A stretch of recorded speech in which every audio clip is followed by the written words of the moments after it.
राधे कृष्णा दोस्तों, मैं अर्चना गुप्ता वृंदावन से अपने जो यूट्यूब चैनल ज्योतिष कुंजिका में आपका हार्दिक स्वागत करती हूँ। दोस्तों प्लीज़ मेरे चैनल को सब्सक्राइब अवश्य करें, बेल आइकन दबाना ना भूलें, लाइक और शेयर भी करें ताकि मेरी आने वाली हर नोटिफिकेशन आपको समय समय पर प्राप्त होती रहे, जिससे आप लाभ उठा सकें। दोस्तों आज मैं जो वीडियो बना रही हूँ वो पार्ट 4 पे बना रही हूँ, जो कि मैंने चंद्र नक्षत्र का बनाया था कि व्यक्ति का स्वभाव हम कैसे पता करें। तो मैंने बताया था पहली वीडियो में, जो भाई बहन नए आए हुए हों, जिन्होंने नहीं देखा हो तो मेरी पिछली वीडियो में जाकर देख सकते हैं शुरू से, ताकि उन्हें पता चल सके कि मैंने पहली वीडियो में क्या बताया, शुरू से जानकारी उन्हें प्राप्त हो सके।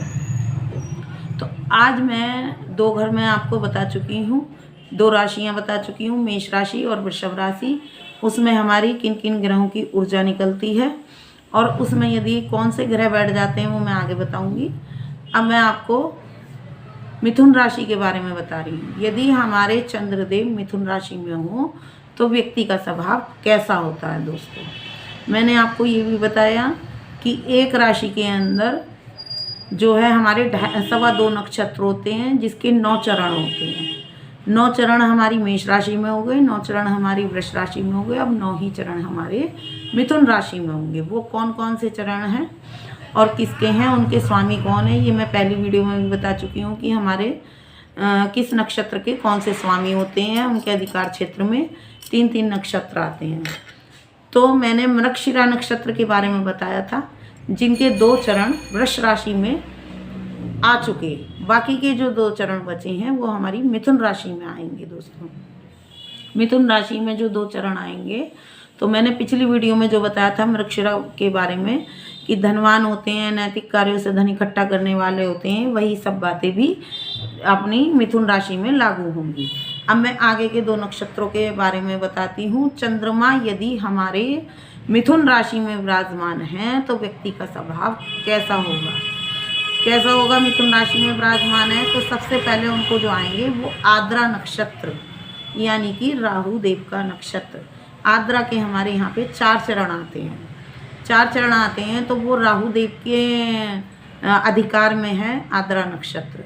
तो यदि वो आद्रा के चरण में हमारा चंद्रदेव विराजमान है तो उस व्यक्ति का स्वभाव कैसे होगा। 4 चरणों में से किसी भी एक चरण में विराजमान हो, चंद्रदेव प्रथम में, द्वितीय में, तृतीय में, चतुर्थ में, तो उस व्यक्ति का स्वभाव कैसा होगा मिथुन राशि के अंदर। उस व्यक्ति का होगा वो मधुरभाषी होगा, सबसे प्रेमपूर्ण व्यवहार करने वाला होगा, और क्या होगा कि साधारण आर्थिक स्थिति से युक्त होगा, यानी कि मधुरभाषी, सबसे प्रेमपूर्वक। वो एक व्यक्ति ऐसा होता है कि जो उसकी ज़बान में मिठास होती है। मिठास क्यों होगी, क्योंकि जो हमारी मिथुन राशि है उसका स्वामी बुध देव है, उसके स्वामी बुध देव हैं, और जो कारक ग्रह है वो मंगल देव है। यानी कि जमीन तो हमारी बुध देव की है, लेकिन उस पे जो कार्य करते हैं वो मंगल देव करते हैं, क्योंकि हमारा तीसरा घर पराक्रम का भी माना गया है। काल पुरुष की कुंडली के अनुसार हमारी मिथुन राशि 3रे भाव में पड़ती है। पहली मेष, दूसरी वृष, तीसरी मिथुन। तो इसीलिए मधुरभाषी होगा जिनके चंद्रदेव 3रे में विराजमान हैं, क्योंकि वहाँ पर बुधदेव वाणी के कारक हैं, तो बुधदेव का असर है, इसलिए वो मधुरभाषी होगा। और सबसे प्रेमपूर्ण व्यवहार करने वाला होगा, यानी कि जब मधुर बोलेगा तो सबसे प्रेम ही करेगा, प्रेमपूर्ण व्यवहार करेगा। और साधारण आर्थिक स्थिति से युक्त क्यों होगा, क्योंकि दोस्तों जो भी हमारी 3रे घर में ग्रह पहुंच जाते हैं तो वो क्या होते हैं कि वो ये घर एक पर भलाई का भी होता है, और ये घर मंगल देव के होने के कारण दोस्ती यारी का भी होता है, और ये घर होता है बेवजह उलझनों में पड़ने का। तो बहुत सारी बातें हैं। तो उस हिसाब से ये जो साधारण स्थिति है वो अपने काम पर अपना ध्यान केंद्रित नहीं कर पाएगा। तो वो जब ध्यान केंद्रित नहीं करेगा तो वो अपने लिए गतिशील नहीं रहेगा, वो दूसरों के लिए गतिशील रहेगा। उसके मन में हमेशा दूसरों के ही लिए विचार चलते रहेंगे, इसका क्या हो रहा है, उसके घर में क्या चल रहा है, इसकी दुकान क्या है, या मैं बढ़ चढ़ के हिस्सा लूँ या इसका साथ दूँ।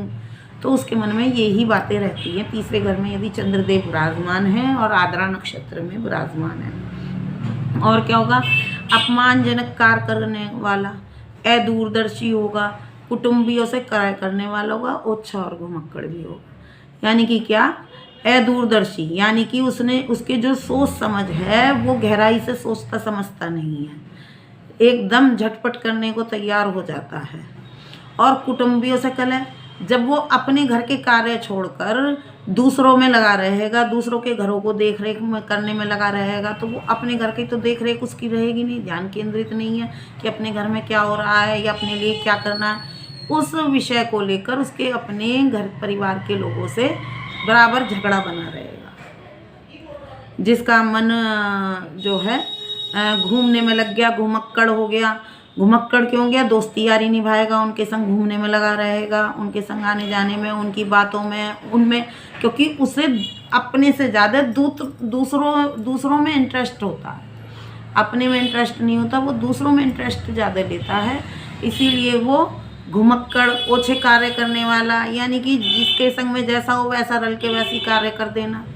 ये अदूरदर्शिता के कारण सोच समझने की तो नहीं है कि ये क्या सही है गलत है, ये करूँ ना करूँ, तो वो ये सब कार्यों में तल्लीन रहता है।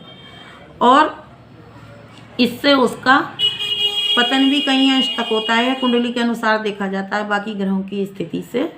लेकिन जो है 50-50% यदि चंद्रदेव यहाँ विराजमान है और राहुदेव के नक्षत्र आद्रा में विराजमान है, तो उसमें ये सब खूबियाँ पाई जाती हैं। तो अब तीसरा नक्षत्र हमारा कौन सा हो गया, पुनर्वसु। पुनर्वसु के देवता कौन है, बृहस्पति देव। यहाँ पर हमारे जो है तीन चरण, 2 चरण हमारे आ गए मक्षिरा के, 4 चरण आ गए हमारे आद्रा के, और 3 चरण आ गए हमारे पुनर्वसु के। यानी कि यहाँ पर मंगल देव भी विराजमान है, मंगल देव की ऊर्जा ज़्यादा हुई, और राहुदेव की ऊर्जा हुई, और जो है हमारे बृहस्पति देव की ऊर्जा हुई। यहाँ पर हमारे मंगल देव बैठे हुए अच्छे भी माने जाते हैं, क्योंकि मंगल कारक भी हैं, पराक्रमी भी हैं, और ऊर्जा भी उनकी निकल रही है।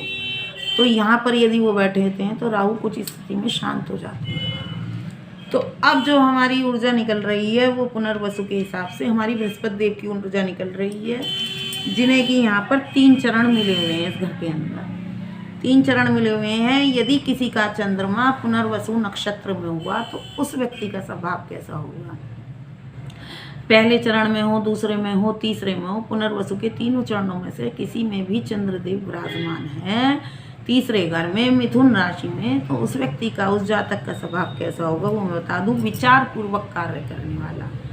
विचार पूर्वक कार्य करने वाला क्यों होगा, क्योंकि वो ज्ञान के बृहस्पति देव के नक्षत्र में बैठा है, मित्र ग्रह के नक्षत्र में चंद्रदेव विराजमान हो गए हैं। तो चंद्र और बृहस्पति का तो वैसे ही हंस योग वो माना जाता है, गज केसरी योग। तो इसी कारण ज्ञान और मन जब दोनों एक हो जाते हैं तो वो व्यक्ति सोच समझकर कार्य करने वाला होता है। ये नहीं कि बिना सोचे समझे या दूरदर्शिता से कोई भी कार्य कर दिया। और क्या होता है, शिक्षक होता है, मेधावी होता है। शिक्षक क्यों होता है, क्योंकि वैसे भी बृहस्पति देव शिक्षा के कारण है, और चंद्रदेव मन जब उसमें हमारा ज्ञान में लग जाएगा तो शिक्षा तो आनी निश्चित है, तो वो शिक्षक भी होता है। यहाँ बैठे हुए चंद्रदेव अंदर से भीतर से एक शिक्षा देते रहते हैं, विचारणे करते रहते हैं। मेधावी से मतलब कि ज्ञान के क्षेत्र में वो मेधावी होता है, यानी कि तेज होता है।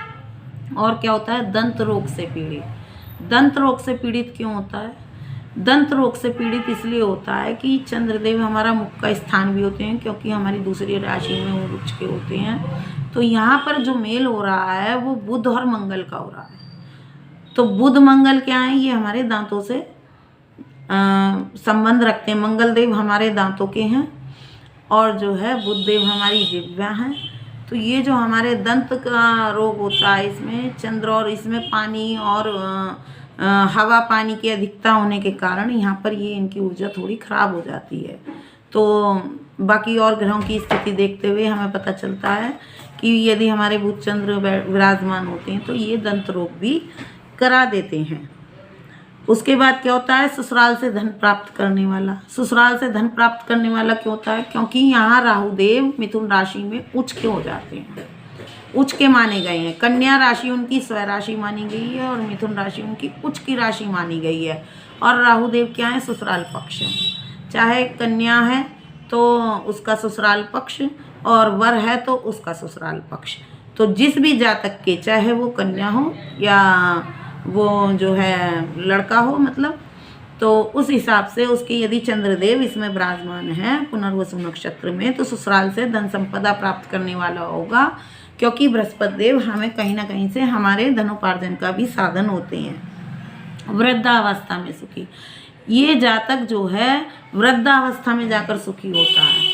क्यों होता है वृद्धावस्था में, क्योंकि राहु भी एक बुढ़ापे का कारक होते हैं, बृहस्पति देव भी हमारे एक वो होते हैं, ज्ञान है, आकाश तत्व है, आकाश तत्व। तो ये जो है हमें जाकर बुढ़ापे में ही इसका हमें जो भी हमने अर्जन करा है, जो भी सोच समझ कर हमने कार्य करा है, एक भविष्य निर्माता भी होते हैं बृहस्पति देव, भविष्य के बारे में सोच कर चलने वाले। तो ये हमारे भविष्य के लिए अर्जन करते हैं, वर्तमान स्थिति इनकी ज़्यादा अच्छी नहीं होती है।